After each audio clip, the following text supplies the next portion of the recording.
I've never seen anything like this. Who's crazier, Trump or us? How can we not be grown-ups and say, that man's a loon? Get him out of there before he kills us all.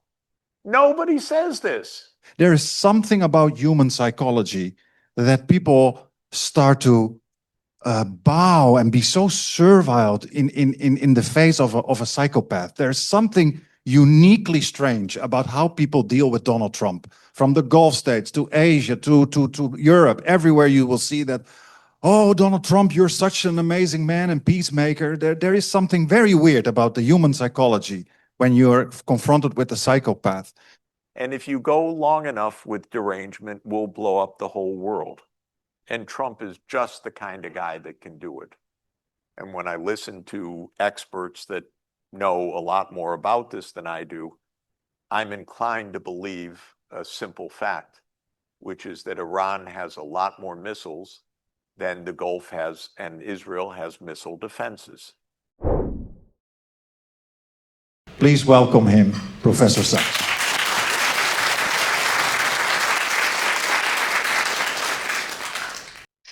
Now to get into much more depressing topics. This time reminds me a lot of the early 2000s. I don't know, you probably were living in New York City at the time as well. And we remember Boston in 9/11. So, oh, okay, but yeah, around that time. Yeah. At any rate, that was the last time our government committed the ultimate international crime, which the Nuremberg Tribunal called the crime of aggression, because it contains within it all other war crimes themselves. Back then, we saw a concerted propaganda campaign to try to get the US public on board with the war on Iraq. This time, we haven't seen that. There really hasn't been any campaign, and I wonder why that is. It could be changes in the media system. They could have done focus group testing and found that nothing worked to get people in the US to buy into this war. I don't know. The majority of people in the US are opposed to this war from the very beginning, quite unlike the war on Iraq. So I'm just wondering, what can we learn, do you think, from the similarities and dissimilarities between this war of aggression on Iran and the earlier one against Iraq? And besides, betting as much as one can on oil to push the price up to put pressure on Trump, what can people, US citizens and people from outside of the US, do to try to help to bring this war to a conclusion? Yeah, well, yeah. Thanks very much, and thanks for the chance to have a discussion about what is going on. First of all, things are opaque, as is obvious, because we don't have a word of honesty from the United States government or from the Israeli government. Everything is propaganda, morning till night. Also, any statement by Donald Trump contradicts itself before the end of the sentence. So he's absolutely impossible to even understand on his own terms, much less on geopolitical terms. So the situation is very strange, very dangerous. I think probably the most dangerous moment in the world since World War II, probably even including the Cuban Missile Crisis. I say that with two psychologists. I'll say it. You're not responsible for me. Maybe you'll regret that you invited me, but I think Donald Trump is literally mentally ill to a very serious extent. He is, from a personality point of view, a malignant narcissist, I think is the right definition, or if you want a more classical diagnosis, dark triad personality, which means that he is personally narcissistic.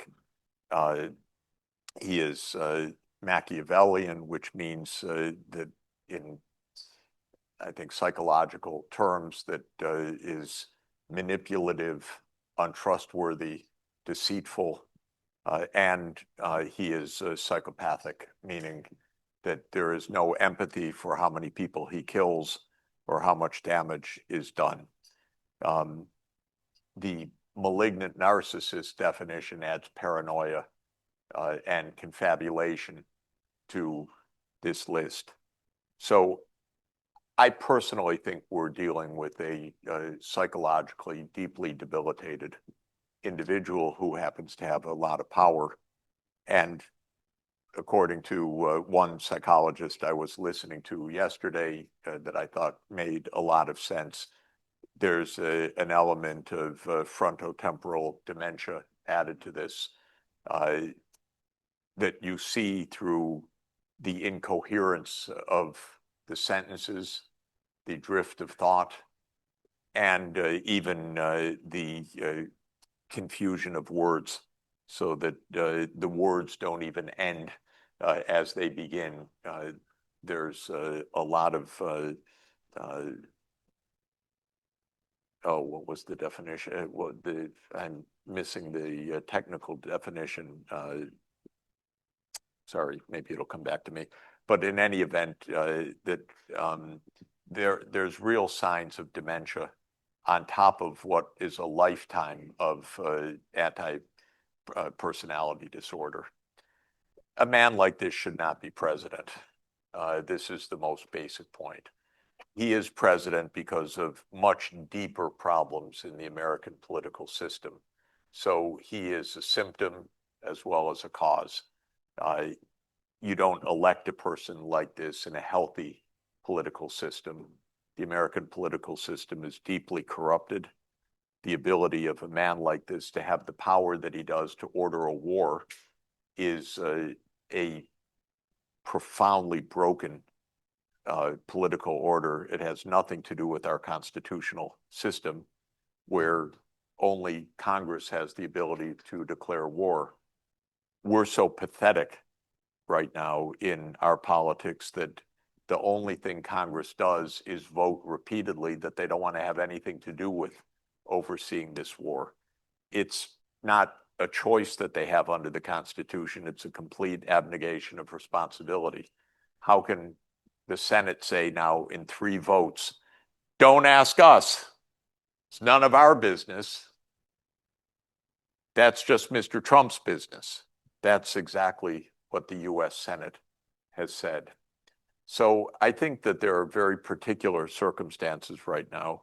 My own feeling is that Trump has actually, again, now I'm completely amateur psychologist, but he seems to have deteriorated and lost any kind of self-control in the last 3 or 4 months. So there's a degree of impulsivity which is absolutely beyond anything that I've seen before. By the way, this is the second time in a row that we have had a president suffering from dementia. And what's interesting also is that with Biden, who had dementia for the last 2 years, at least, of his administration, it was all covered up until he stood there gaping in front of a camera, drooling to all of the American people watching in a debate, and no one could hide it on camera.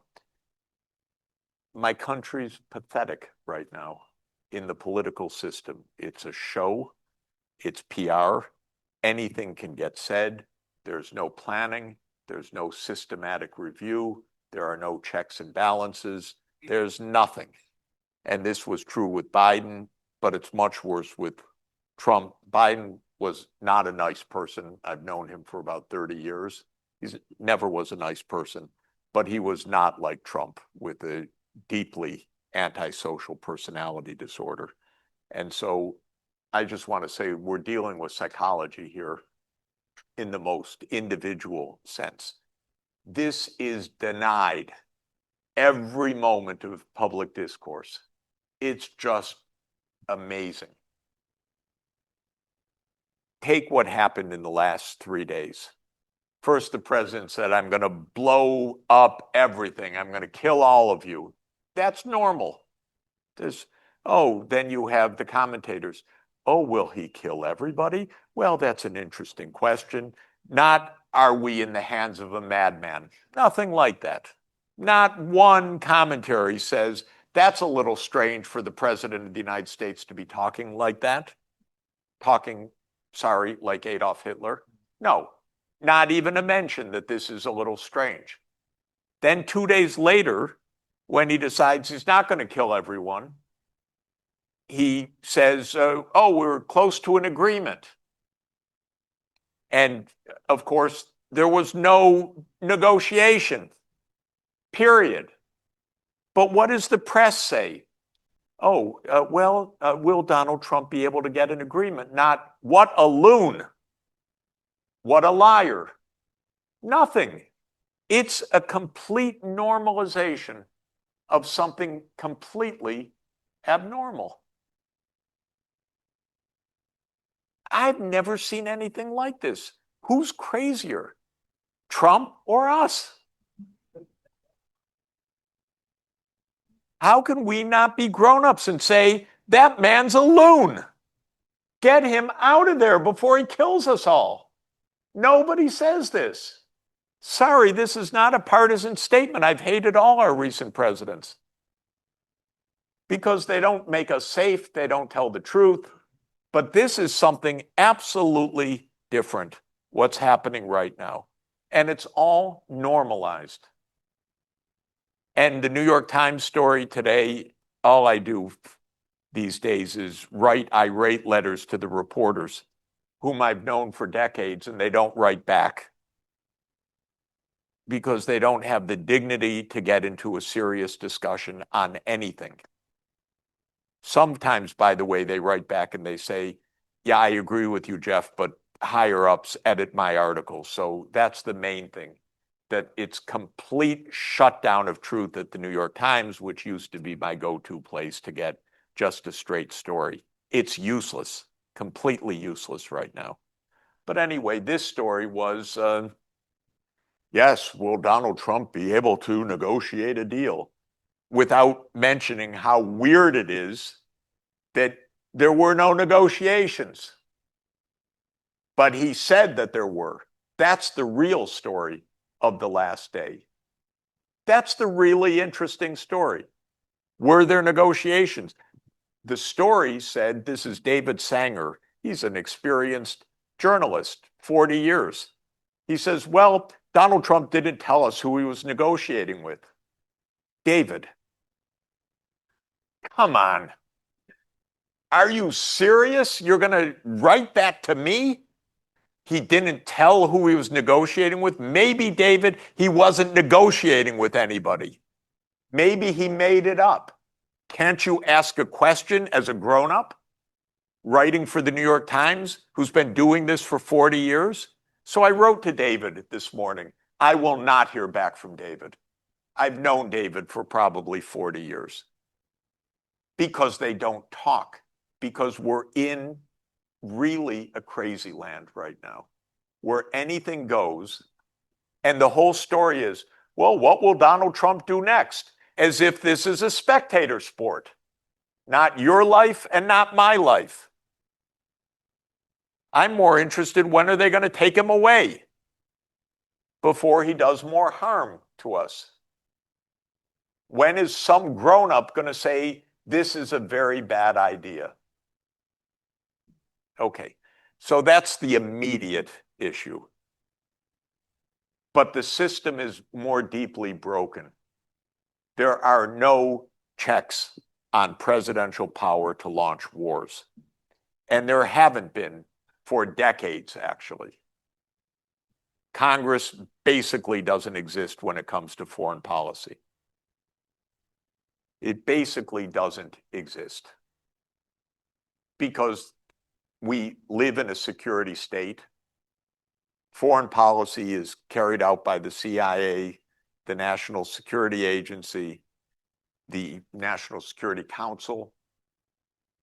It's not carried out by anything resembling democratic institutions at all. You may say, of course, Jeff, I had to come here to learn that. But it's rather alarming, actually, because it's not only 2003. We're in nonstop wars. Nonstop. It's not just the Iraq War.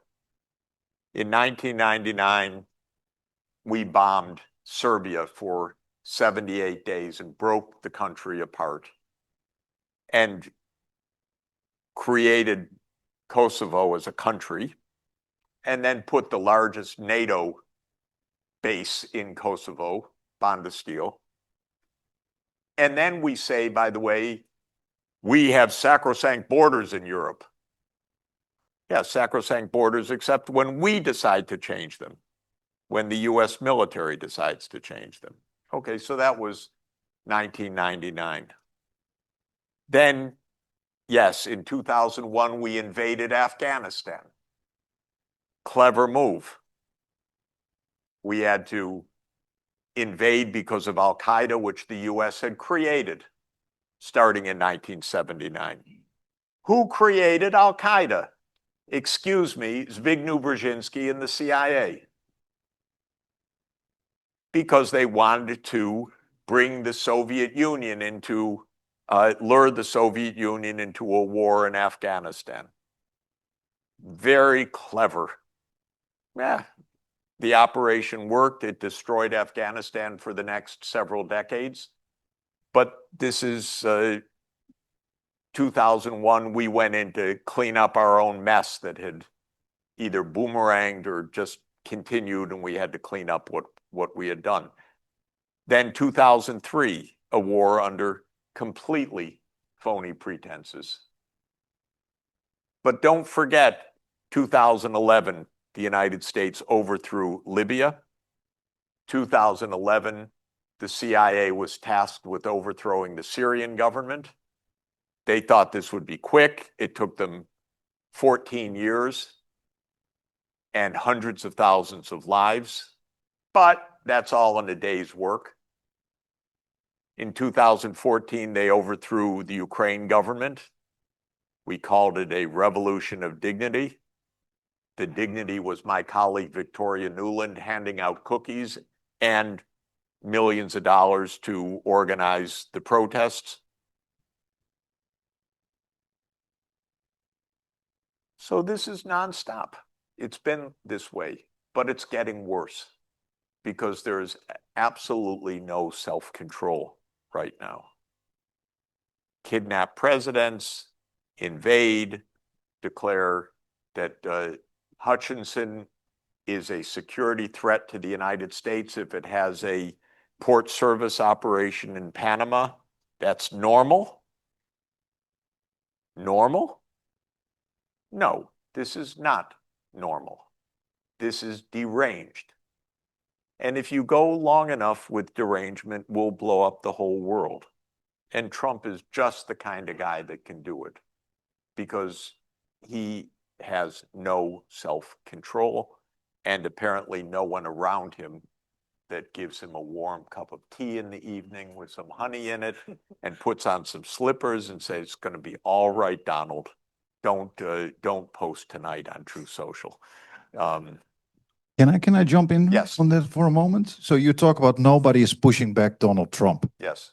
And that is exactly what I also wanted to ask you today. You were talking about my country is pathetic, you said.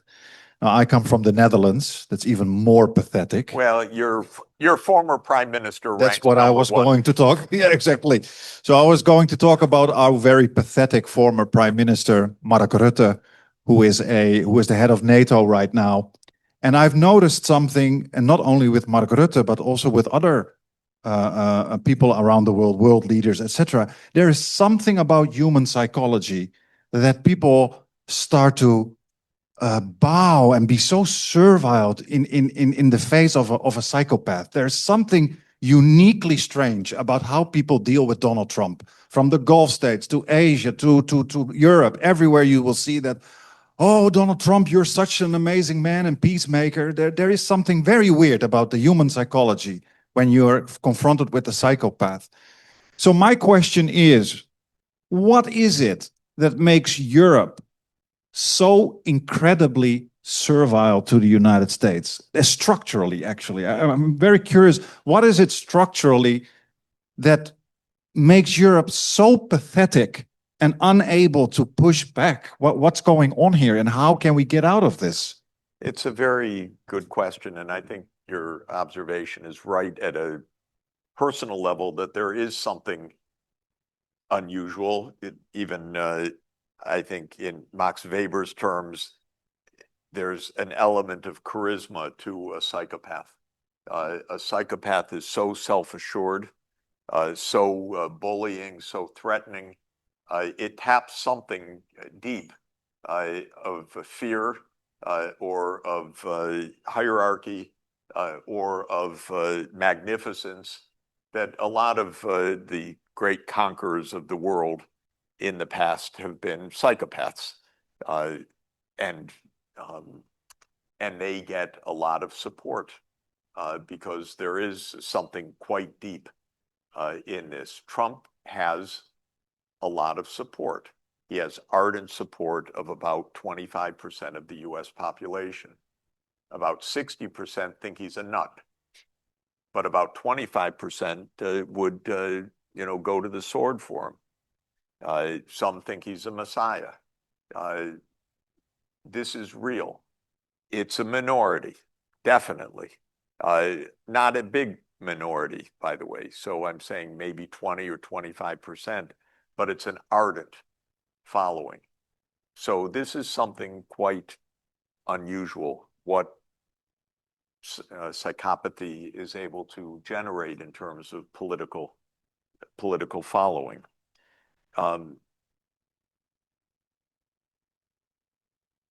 And I think there's a personal element in it. I speak to lots of world leaders, and many of them know what they're dealing with in some sense, but almost none of them say publicly a word about it.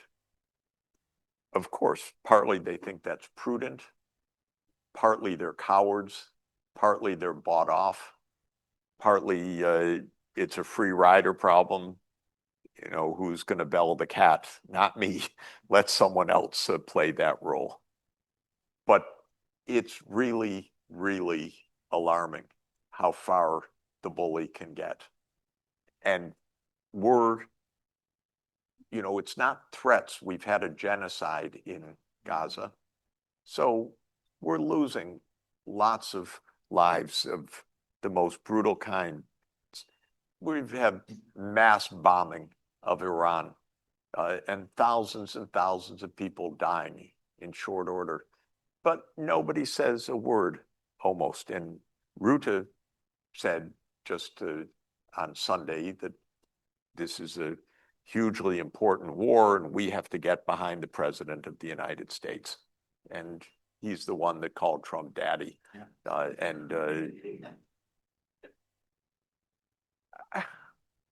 Where does one start with this?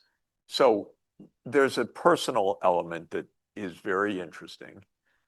There is, of course, the structural element. And the structural element is very simple. NATO is the US military alliance. It's not an association. It's not a treaty organization of various sovereign countries. It's the United States military that operates in Europe and that occupies Europe militarily to an important extent. And it's interesting that Europe has been militarily occupied since 1945. Europe never had the gumption to say, okay, it's 81 years since the war ended. Why don't you go home? And if Europe had sovereignty, it would say that. But after 80 years, all of the politicians have been cultivated to be US vassals, basically. So there is no such thing. And you cannot be an anti-American politician in Europe above maybe the mayor of a small town, because you'll get your head chopped off well before you reach anything higher than that. This is an American occupied continent and has been for 81 years. Maybe, you know, in the past, we would just draw the continent as American territory. But in our world today, you don't need to do that.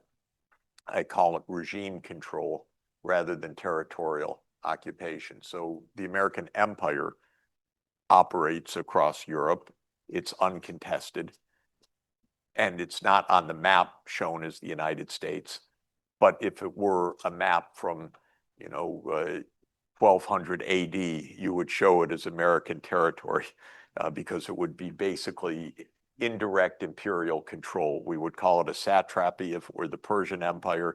We would say that the US is suzerain so that there's no independent foreign policy if we used the language of the past. But Europe has no independent foreign policy at all. The previous Secretary General of NATO was Jens Stoltenberg, whom I knew when he was finance minister of Norway and then when he was prime minister of Norway.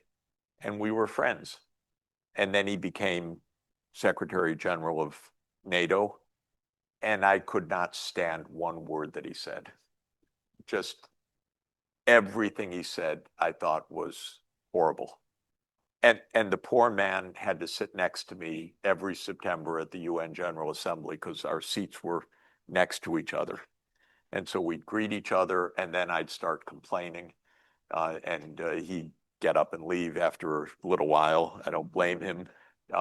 But in any event, then he stopped being Secretary General, and the next week he said something sensible.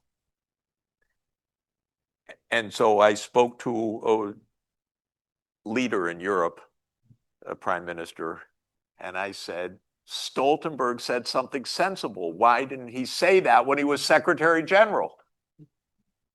And the person said to me, Jeff, what was his position? And I said, well, he was NATO Secretary General. I said, who did he work for? I said, oh, you mean the United States? Yes, Jeff. Now he doesn't work for the United States. So these are not independent voices. These are employees of the US security state. It's painful to hear because Europe is about at least 3,000 years old in civilization.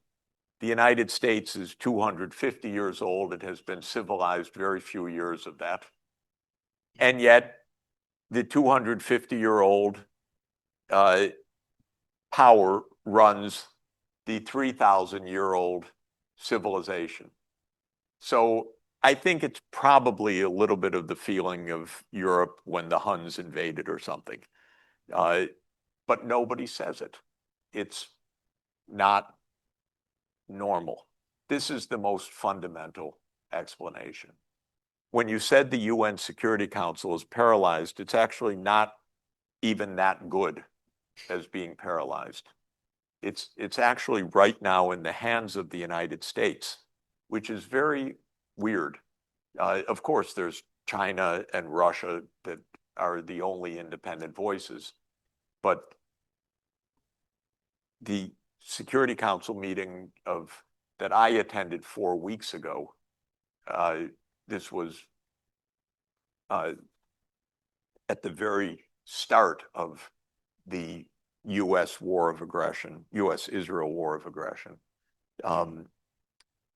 was completely surrealistic because that day the US and Israel attacked Pearl Harbor style, attacked Iran as the negotiations were supposed to take place the next day in Vienna. Okay, so they made their surprise attack. They killed the 40 leaders, and there was a Security Council meeting that afternoon at 3 p.m. And I got called that morning by some of the governments and said, we'd like you to testify, Mr. Sachs. And I said I would be pleased to do so. And I prepared testimony. And then when I arrived at the Security Council, I was told, well, the UK, which chairs that month as president of the Security Council, has ruled out your testimony, so you won't be able to testify. I thought that's nice. Let's have a good grown-up discussion. But they didn't want that. Okay, so the Security Council meeting started, and the first ambassador that spoke was from Bahrain, which has a 2-year seat. And the Bahraini ambassador said, I'm here. This was, by the way, a Security Council session called by Iran. They had just been attacked by the United States. And there was no conceivable justification under the UN Charter, which says that under Article 2, Paragraph 4, that no state may use force or threaten the use of force against the territorial sovereignty or political sovereignty of another state. It's very clear. It's the essential purpose of the United Nations.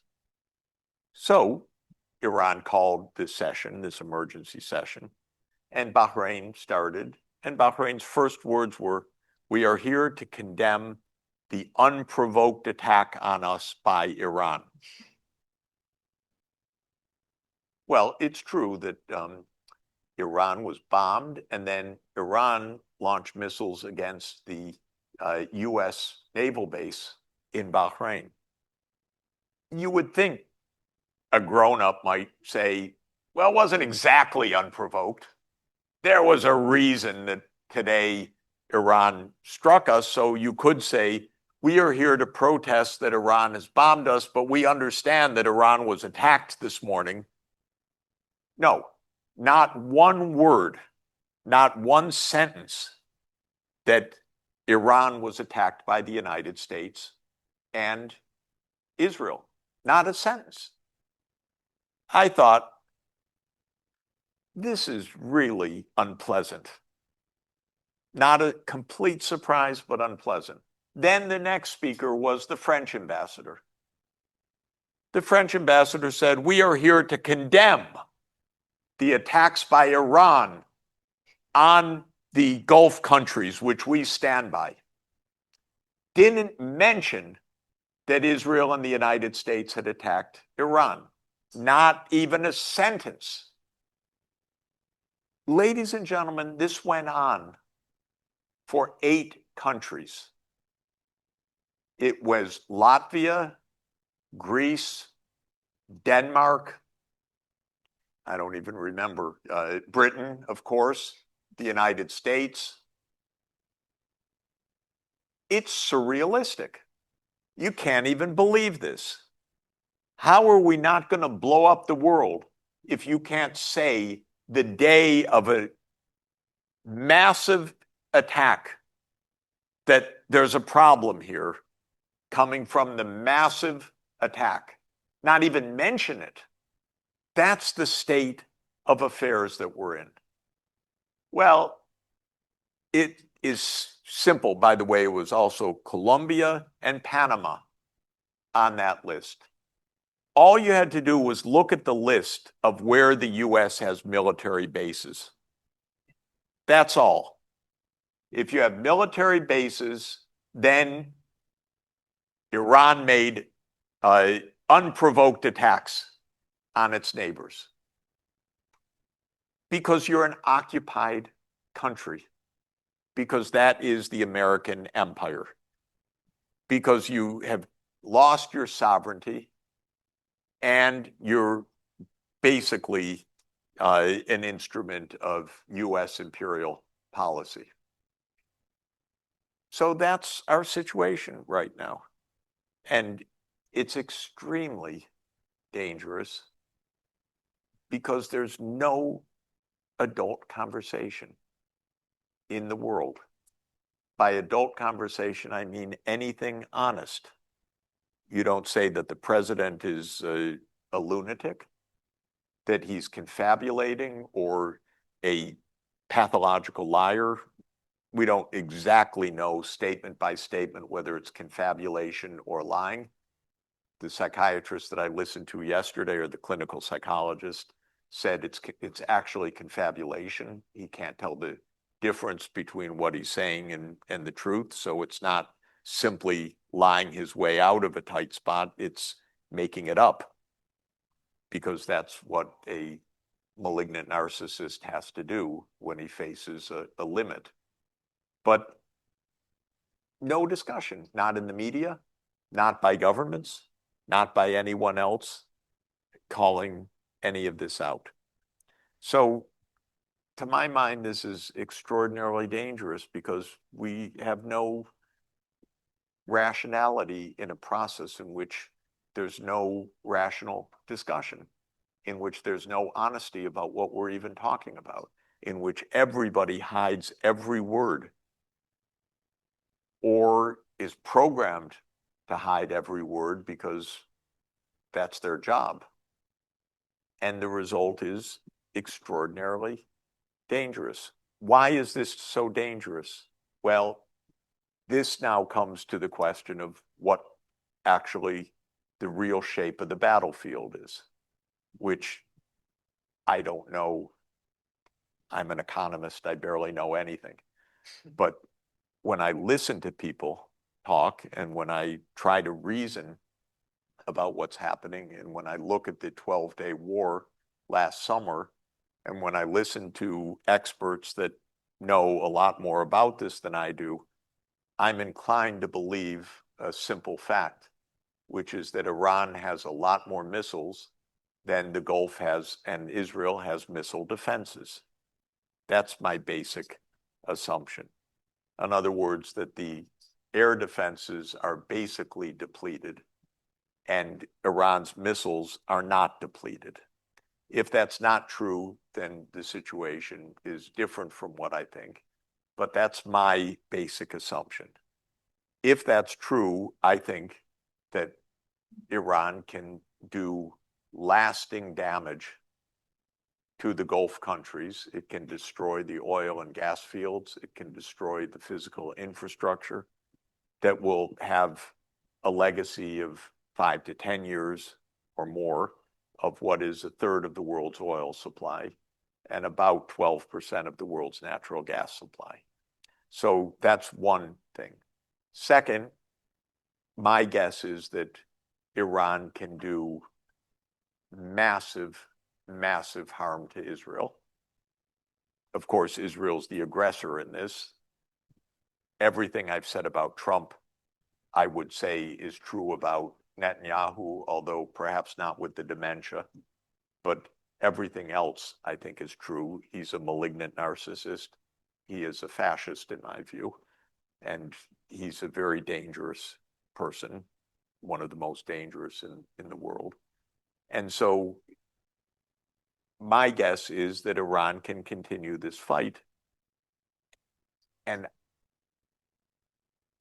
I think they're probably tired of getting bombed by the United States and Israel. That would be my assumption. I met with the Iranians for many years in New York and in other places.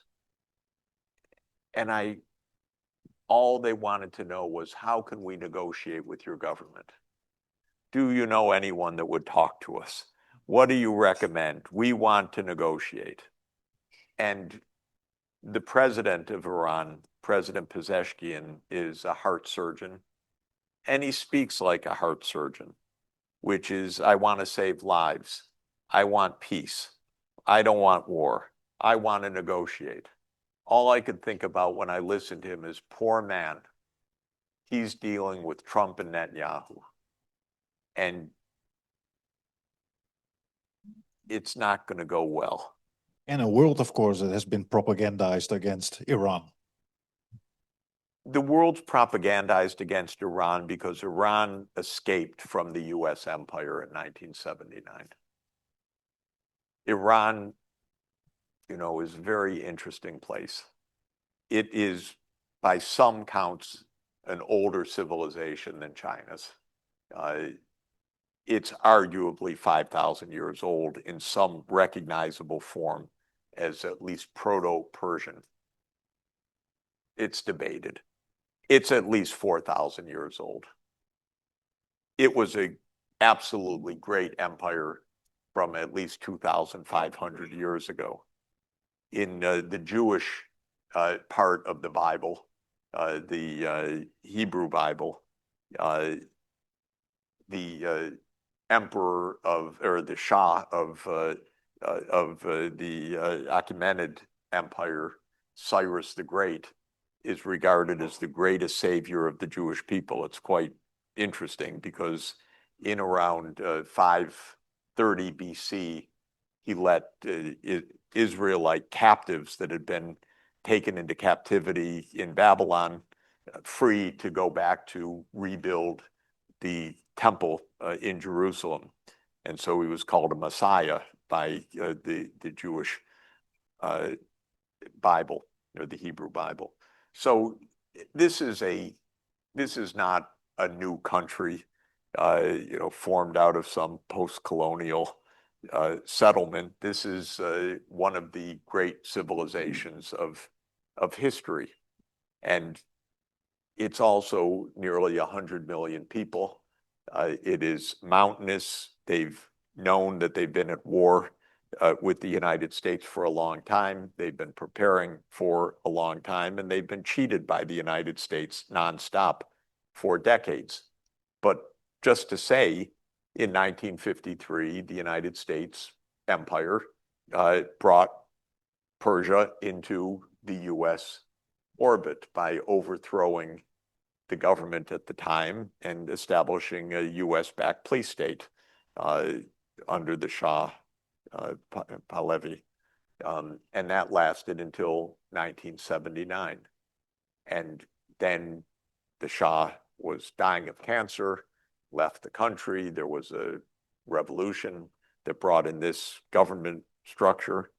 And the United States ever since has been trying to punish Iran for its insolence of leaving the American empire, because it's a strategic country, lots of oil and gas reserves on the border of Russia or the Soviet Union, and it wasn't supposed to escape the US empire.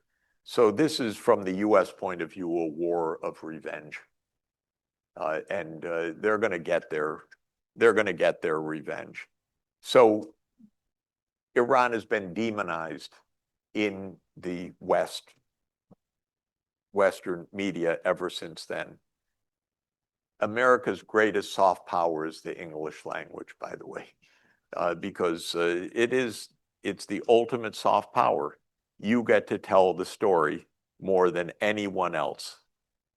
And so Iran is the evil country, the one that commits genocide. That's the one we're defending. It just goes on and on, absolutely in a bizarre kind of way. But this is sheer propaganda. And what I've seen with my own eyes is Iran wanting to negotiate for the last dozen years, desperately trying to negotiate. They succeeded in negotiating with the UN Security Council, the JCPOA, the Joint Comprehensive Plan of Action, in 2015. And that was because they didn't want nuclear weapons. Their supreme leader said that this is against Islamic law. And they wanted UN inspections, and they wanted the punishing sanctions by the United States lifted. But of course, what happened is the United States and Israel are not interested in peaceful relations with Iran. They're interested in overthrowing the government to retake it into the US empire and to make sure that Israel has full military hegemony in the Middle East and West Asia. And so they didn't want peace. So Trump ripped up the JCPOA. The US and Israel started a campaign of assassinations of leaders, scientists, political leaders, military leaders, negotiators, government leaders, attacked repeatedly power plants and so forth, always rejecting negotiations. And then when Trump came back in, again, I was called by several Iranian officials, not that I'm important in this, but I'm sure they were reaching out wherever they could. Do you have any idea how to get to Mar-a-Lago? Do you have any idea who we can talk to? And of course, they didn't want to talk. So the first round of negotiations, they bombed them 2 days before the sixth round. This time they didn't even get to the sixth round. They only got to the Omani negotiator saying how much progress is being made. Then it was especially urgent to kill them all, because they don't want a negotiated agreement. They want surrender. So here's the issue. Iran, I think, has figured this out. I think so. They didn't figure it out the first two times. They thought this is too crazy. They really thought they were negotiating, not just getting killed. I think they figured out right now that they can't negotiate, that they're just would get killed if they negotiated again. So they want something different this time. They want the American bases gone. They want Israel to stop its nonstop wars for the last 30 years across the Middle East, because every war that I mentioned is an Israeli war together with a US war. Israel is, on a per capita basis, by far the most violent country in the world. Nonstop. Absolutely, absolutely without self-restraint. This is the reality. So I don't think they want to stop until they have some result other than just stopping. I don't know what Donald Trump really wants to do. I know what Netanyahu wants to do, which is to have World War III if necessary. Because Netanyahu, as he said, he's been dreaming 40 years of this war. He's not going to let this one go quickly. He's finally got the U.S. doing what he wants, which is a full-scale commitment of the U.S. military, and he's about to have a land invasion by the U.S. military in the next few days as the thousands of Marines come. So Netanyahu wants the war to continue. So to my mind, it depends on the military reality more than anything, because the war will continue militarily. Even if the US and Israel were to stop, Iran wouldn't stop. And the US and Israel aren't going to stop, actually. And then the question is, who's right in this military analysis? Are there more missiles than missile defense? Or are there enough US bombers that they can blow Iran to smithereens? Usually the answer is the first one, actually, because countries can take a lot of bombing for some reason. It's counterintuitive. But the history of aerial bombing is that it rarely leads to surrender, and it rarely leads, and even Serbia, which is a tiny little country without military, basically, it took 78 days of bombing to get Serbia to basically surrender. 78 days. By 78 days, if we go 78 days, there's no more oil coming out of the Middle East for years and years to come, would be my guess. And probably a lot of Jerusalem would be blown up by then. And it'd be pretty damn bad 78 days. But we're on that path right now. We're really on that path right now, because it's hard to see stopping. And Donald Trump, if I'm right about the psychology, he's not going to stop. How close to nuclear, do you think? We're always close to nuclear war right now, because we're led by absolutely crazy people. And lots of nukes around. And Israel, if they felt sufficiently threatened, would probably use nuclear weapons. And if Iran was about to go down, who knows who would fire a nuclear weapon on their behalf? I don't know. But I think we're quite close. Europe also because they're crazy. I mean, not crazy. They're completely dependent. And the US is crazy. Oh, they're going to sink Russian vessels. They've already declared it. No, the Shadow Fleet, we can sink any Russian vessel we want. And I was just reading a moment ago that, well, there may well sink some Chinese ships coming. Come on. At some moment, this is going to turn serious, you know? But there doesn't seem to be a stopping rule that's very, very clear. So I'm extremely worried about this. I don't feel that we're in ultimately rational hands right now in the US. And my recommendation on this is that the grown-ups in this world,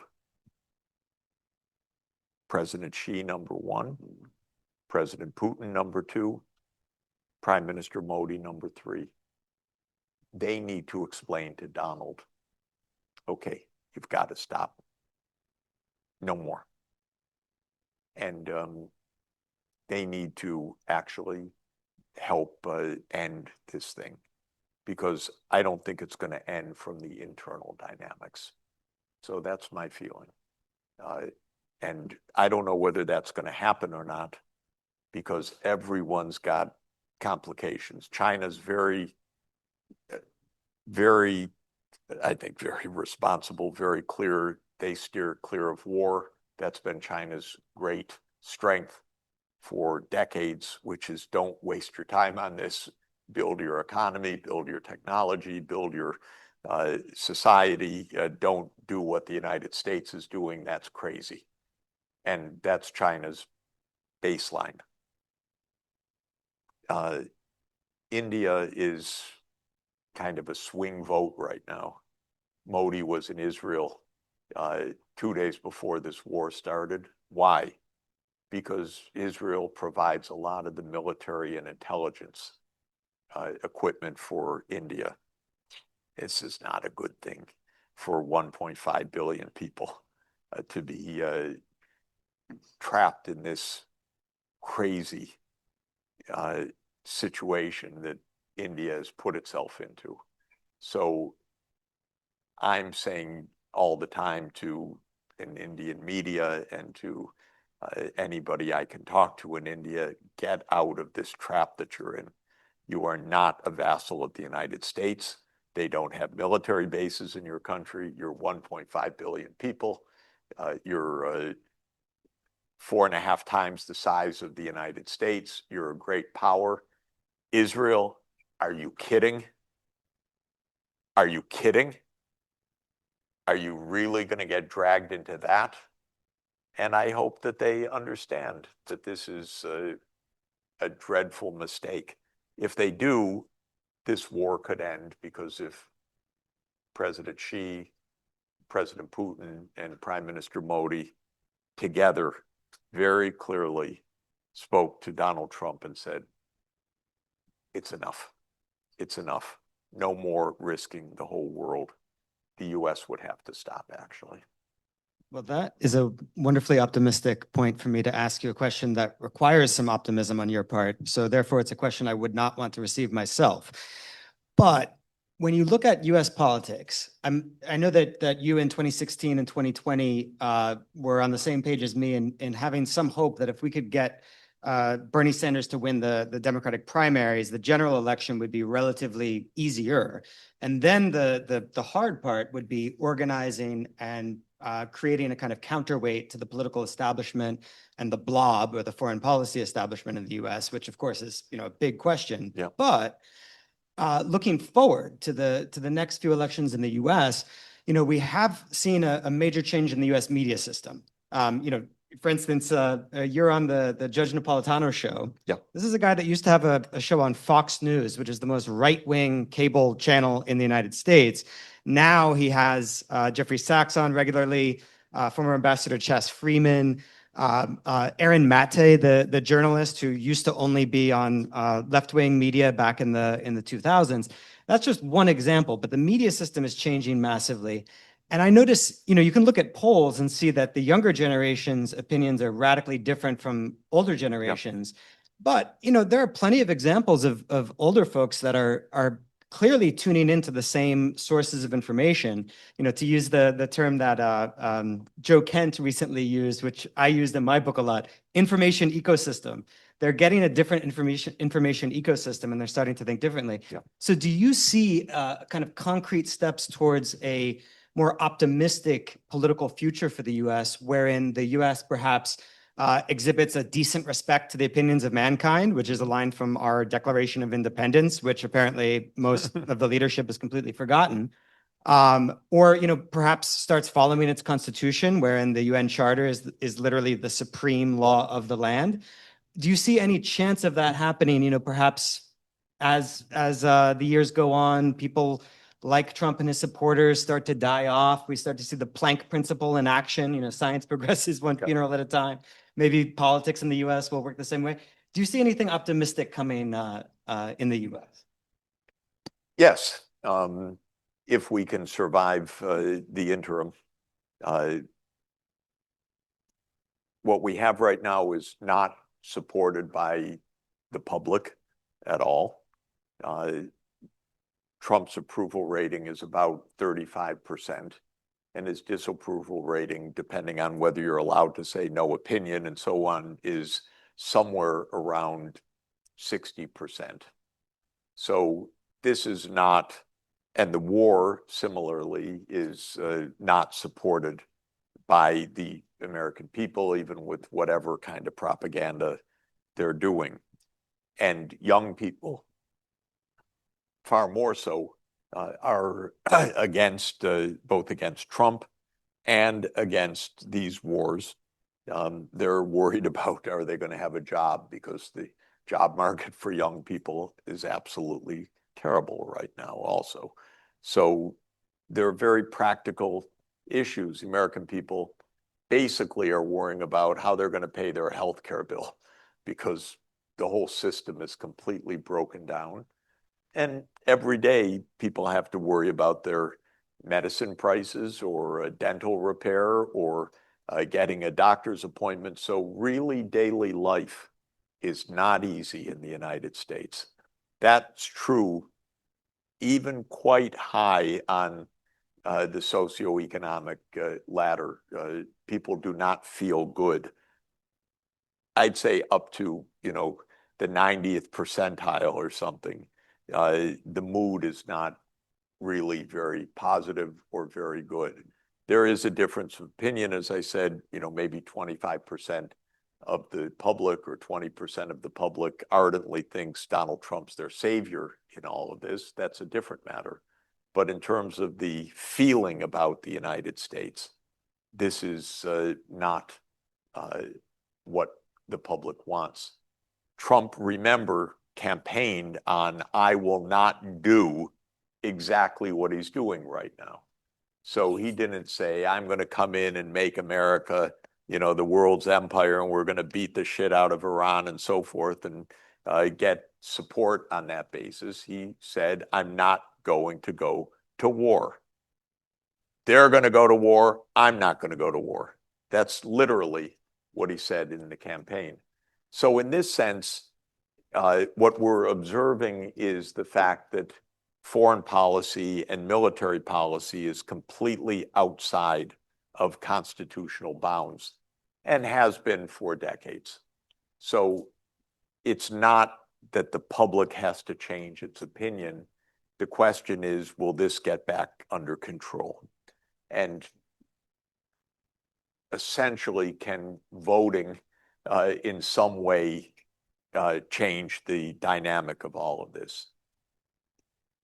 Trump will lose the election in November if the ballots are counted properly, which is 80% chance.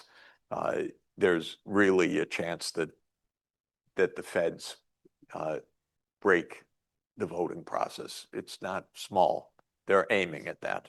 They're working on that quite actively right now. I don't think they will. We really have a complete break in the internal order and a violent election and violent demonstrations and repression afterwards. This is really possible this November. But if there's a normal election, Trump will lose at least one of the two houses of Congress. And that means the lower house much more likely.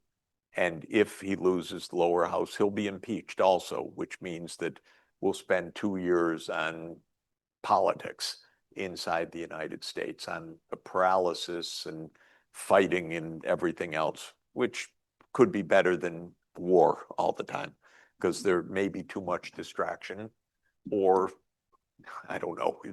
So all of that means that the struggle to regain the instruments of power, of actual military power and foreign policy, are much more significant, though, because basically the foreign policy blob, or the military industrial complex, has been out of control for many decades.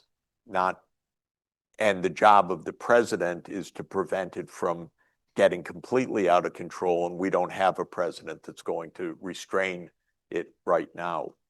So there could be a wonderful, brilliant president in 2029 who has the backing of the American public to try to regain some public order and some control over the military, and that person would have a lot of public opinion backing. There's no one like that on the horizon right now, but the American political scene is sufficiently unstable and unpredictable right now that you've got to give that a real possibility. That could make a difference. One footnote is the last president that tried to constrain the military-industrial complex was President Kennedy. And I think it's becoming more and more clear that he was killed for exactly that reason. So this is one of the reasons that we're in the situation that we're in, which is that we had a coup almost surely back in November 1963, and the coup was the CIA and the military and the FBI domestically took over government, and presidents have basically gone along with that more or less since then. And so in this sense, maybe we became an empire in full-fledged form already 60 years ago. And the Roman Empire never returned to the Roman Republic. So the question is, can the American Empire return to the American Republic? And I think the answer is it's possible, but it's not certain at all. But it is possible. It's not going to happen based on November elections, though they're significant. If we have them and they're peaceful, Trump will lose. And then his ability to do damage won't go away by any means, but he will be distracted with impeachment proceedings.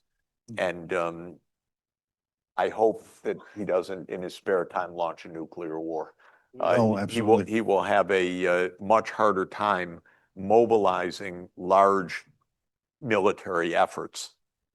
He will still be somewhat unconstrained in doing the ultimate damage, but he will be constrained in doing what he's doing in Iran. If the Congress were under control right now by the Democrats, he would not be able to have a free hand in this current insanity. So all in all, no desperation. My general view of the world, though, I just have to add, is that the real solutions for the world are going to come from China. They're going to come from India. They're going to come from Russia. They're going to come from the BRICS. And that the real issue is, if the United States doesn't blow up everything, it's going to have to get along with the majority of the world, so that the real change is going to come from here rather than from the US leading the change.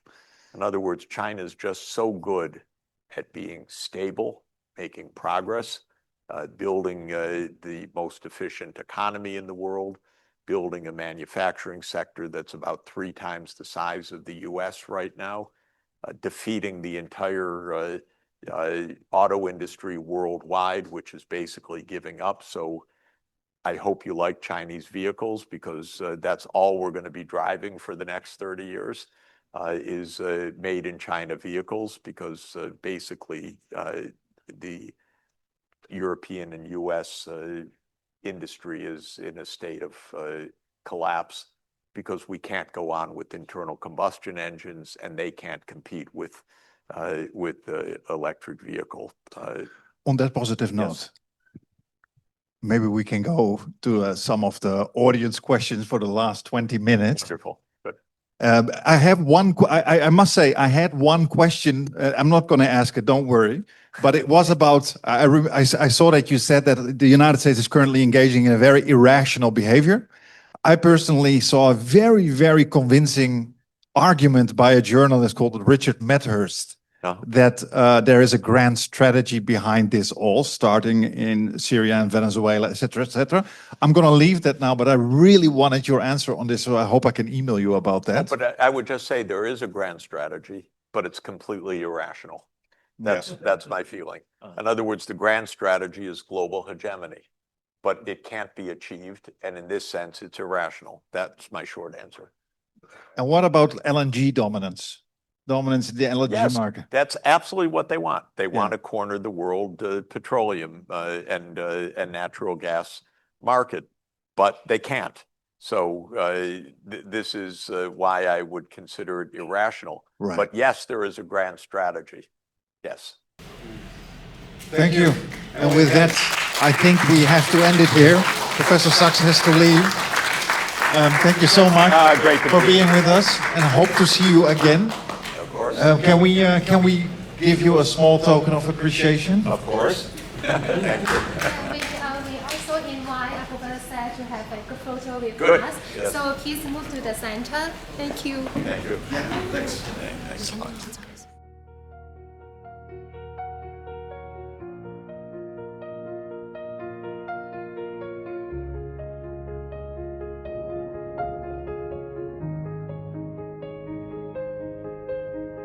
Static crackles, voices rise. Truth breaks through their velvet lies. A screen of fire, a shield of steel. BettBeat media makes you feel.